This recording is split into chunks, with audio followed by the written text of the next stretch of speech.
Round 10, South Adelaide versus Norwood. South and Norwood produced one of the games of the year in round 4. However, the return fixture in Norwood didn't replicate the dizzying heights for Panther supporters as the Redlegs ran away to an 8-point revenge. Norwood had the game on their terms through the first 3 quarters, pressuring the Panthers' ball movement, restricting their forward forays and building a 6-goal margin by the final change. South did hit their straps in the last quarter, kicking 5 goals to 1. However, wasted opportunities took their toll. Little and Rose again refused to have their colours lowered, while Richie Newell was the Panthers' most dangerous attacking weapon, booting 3 memorable goals. Meanwhile, debutant Jordan Taylor was also solid in defence with 14 touches. 2 flags and coaching flag as well, as Newell with a miraculous kick we saw in the first quarter, and that one's even better. Yeah, for disposal number 9. Found Barnes. Well played. Well positioned. Good grab under pressure. Flew up in the Northern Territory and won a flag there. Here is the weapon. Tom Fields long on the land. Strong hands too overall. Richard Newell back into the team. The left footer, as you can see, has got it online. Has he got the carry? He has. South Adelaide have a pulse. Crab has moved forward. He's on the lead. That's ignored. We'll get on the end of that. Ricky Barnes says, I will. Ricky Barnes, 8-7 this season. Goes quickly and goes accurately. So,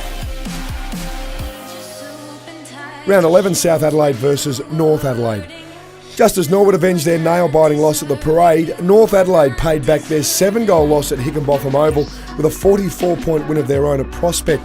The trip north began well for South, but a poor second term turned it into a dirty day and led to a very disappointing finish. Once the Roosters got their tails up, the margin only increased. On a day without many winners, Rose, Gotch and Cross again battled admirably. Joseph Haynes was also a standout, providing some spark and athleticism to a battered Panthers backline. And the goal umpire is not moving. Fantastic goal by Daniel Bass. Round 12, South Adelaide versus Central Districts. South Adelaide snapped a 5-game losing streak in round 12, claiming a 42-point win over Central District and retaining the Mayor's Cup for the first time. The much-needed victory came on the back of a 6-goal-to-none second term with the wind at the Panthers' backs. Highlights included long bomb finishes from Ben Haran and Nick Schwartz, as well as 2 goals from debutant Cody Zust. Meanwhile, Jake Vader's comeback game was almost cut short after a heavy collision with Tarak Redagolo in the first quarter. Fortunately, damage to the robot was only minimal. However, Sam overall would only injure his knee later in the game and be ruled out for the rest of the year.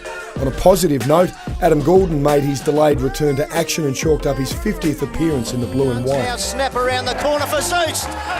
Get around him, boys. It's his first game in Sandford Macca's League football, and have a look at him.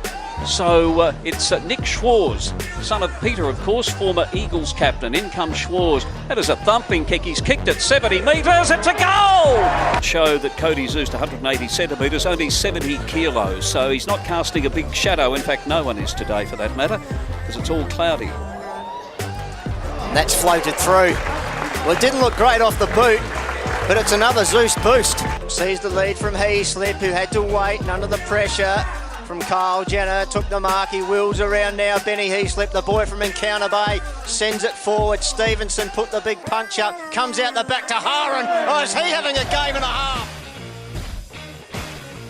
Round 13, South Adelaide versus Glenelg.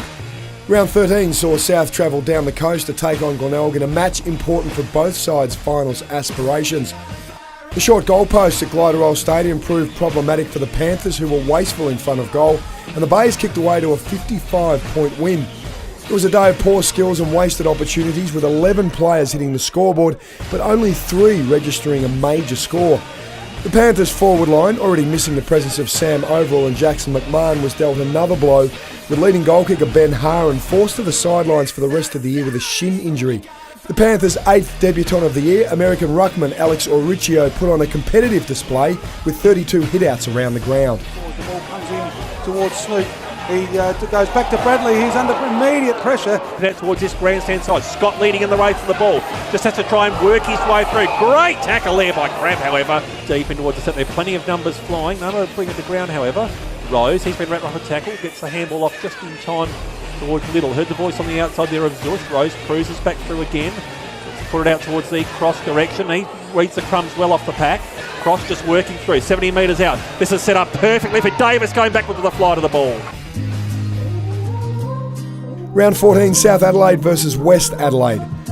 Round 14 saw three-time best and fairest winner Nick Little join an exclusive club as a 150-game player at South. Sadly, the result against West did not do justice for the occasion, and the Bloods took an upset 26-point win back to Richmond. West shot out of the blocks, kicking with the wind and building a 37-point buffer at quarter time. Despite winning the remaining three quarters, the Bloods' fast start was too much for South to overcome. Adam Goulden was in fantastic touch, gathering a game-high 33 possessions, playing loose across half-back. Little put in a workmanlike performance befitting his 150th game, while the Panthers also welcomed back Peter Rolfe from a 775-day absence at league level. Now we've crossed Donnie Cooper and the Panthers are away in space with Barnes. So it goes in numerical order. Out to Rigby Barnes. He has a bounce. He has another bounce. He tucks it under the arm. And that is champagne football.